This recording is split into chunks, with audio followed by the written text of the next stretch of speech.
Now come to the next part, effect of dielectric slab on the capacitance of a parallel plate capacitor. We consider a parallel plate capacitor having charges on its two plates, a positive on the upper side and the negative charges are on the lower plate.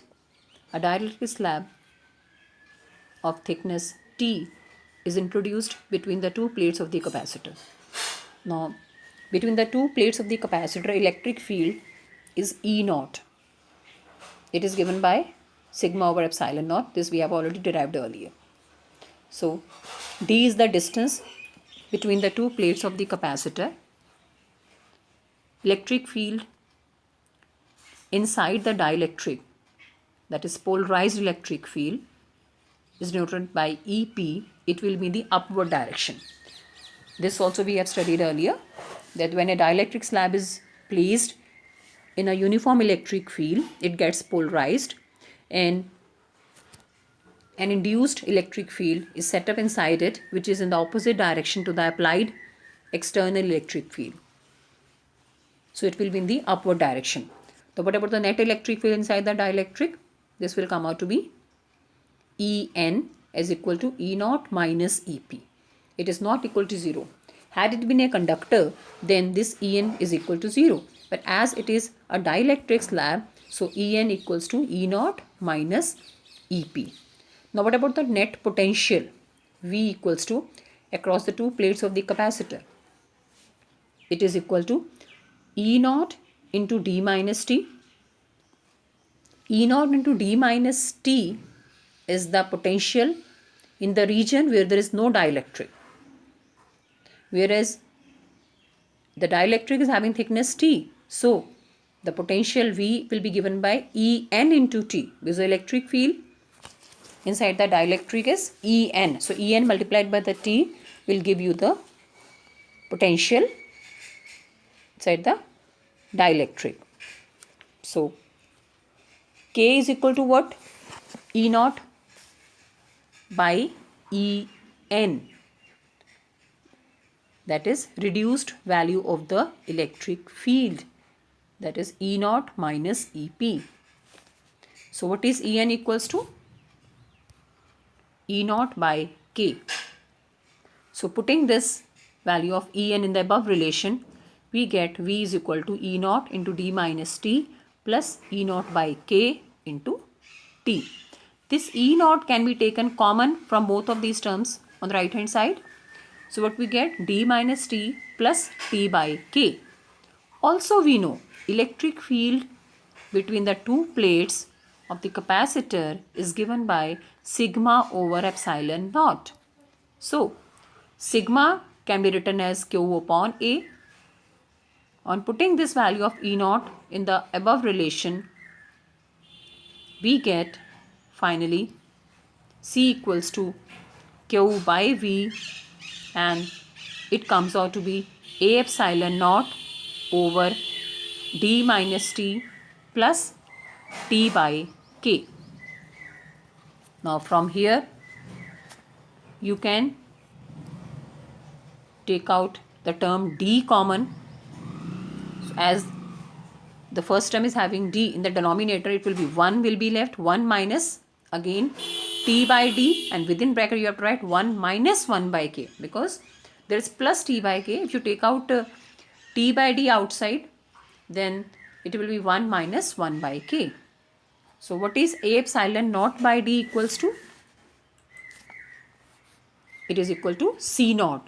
So finally we can write it as C equals to C naught over 1 minus T by D within brackets 1 minus 1 by K. This is the expression for the capacitance of parallel plate capacitor when a dielectric slab is introduced between the two plates of the capacitor. Clearly you can see here that C is greater than C naught, because in the denominator something is being subtracted from 1 minus. So definitely the term in the denominator is smaller than 1. So C is greater than C naught. It means on introduction of a dielectric slab in between the plates of a capacitor, its capacitance increases, right? So we can have a particular case also. What happens when the whole region between the two plates is filled with the dielectric? It means now you will be having T equals to D. So in the same relation, if you put T equals to D, we get C is equal to K times of C naught. Capacitance becomes K times.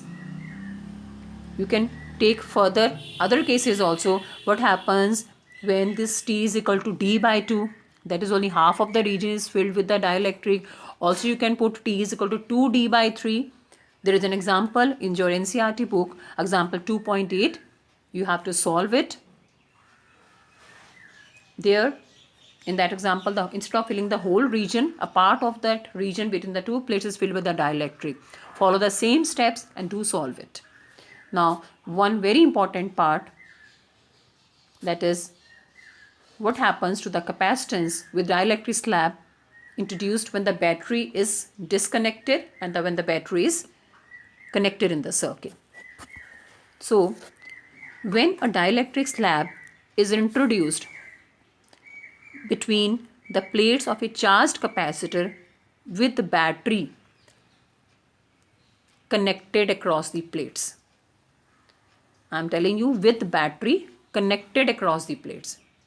So there is battery in the circuit and you are introducing a dielectric slab between the two plates. What will happen? First, quantity, charge we have to discuss. What will be the effect on the charge? As you can see, with battery connected, charge increases. Q increases. As we know, Q is equal to C into V. Definitely as the battery is there, it will be providing more charge to the system and so the charge will increase. It will become K times of the initial charge. But what will happen when there is no battery in the circuit?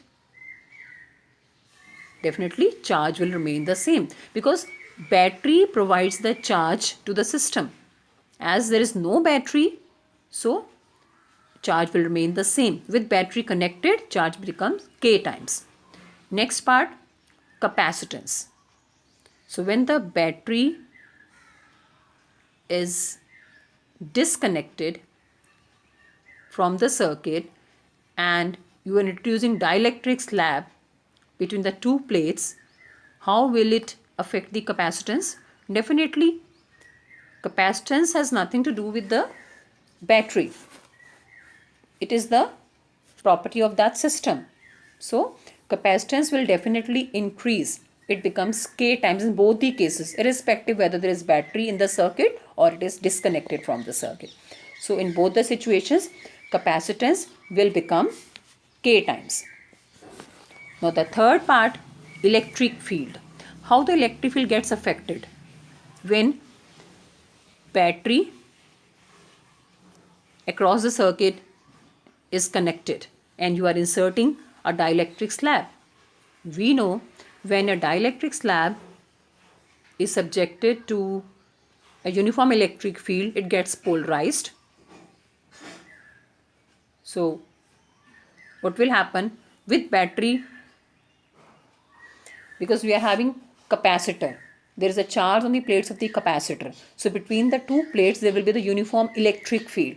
Now, in that uniform electric field, no doubt, if even there is no battery, you are placing a dielectric slab between the two plates of the capacitor. It means you are subjecting a dielectric slab to a uniform electric field. So, it will get polarized and the electric field will be induced inside it. It means it will decrease. So, En equals to E naught minus Ep. What happens when the battery is connected in the circuit? When the battery is still there in the circuit, now we know E is equal to what? V by D. Potential V remains the same when there is battery in the circuit. D is the distance of separation between the two plates. It is not disturbed. So the electric field will remain the same when there is battery in the circuit. Fourth quantity, potential difference, that is V. Now, with battery disconnected from the circuit, potential difference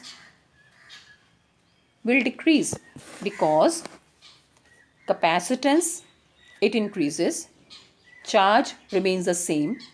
V is equal to what? Q upon C. Q is constant, unchanged, whereas C is K times of C naught. As this K is coming in the denominator, so it means potential difference decreases, and it decreases by K times. Now, what happens when the battery is connected in the circuit? Definitely, it will take the charge from that battery and the potential will again attain its maximum value. So, potential remains the same. From the same relation, V is equal to Q by C. Q is K times of Q naught. C is K times of C naught. K and K will get cancelled and V will come out to be unaltered. It will be remaining the same. Last part, energy stored. What happens to the energy stored? Now, for the energy stored, you have got three relations. U is equal to half QV, U is equal to half CV square, U is equal to V square by 2C. You can use any one of these three relations. Let us take U is equal to half QV. Now to discuss the effect on U with the battery disconnected and introduction of dielectric slab, what happens? Q remains the same, V decreases. So as V decreases, so U will also decrease. So U comes out to be U naught by K. What happens when the battery is connected in the circuit? Again, you can take the same relation. U is equal to half QV. Q becomes K times V. It remains the same. It means U will also become K times. Better to answer all these on the basis of the mathematical relations which you have derived earlier. This part is very important. Concept based questions or MCQ type questions always come in your exam. So try to understand the concept behind. Don't try to cram anything. Make your fundamentals strong. This is all about today. If you have any doubt, you can ask anytime. Thank you very much.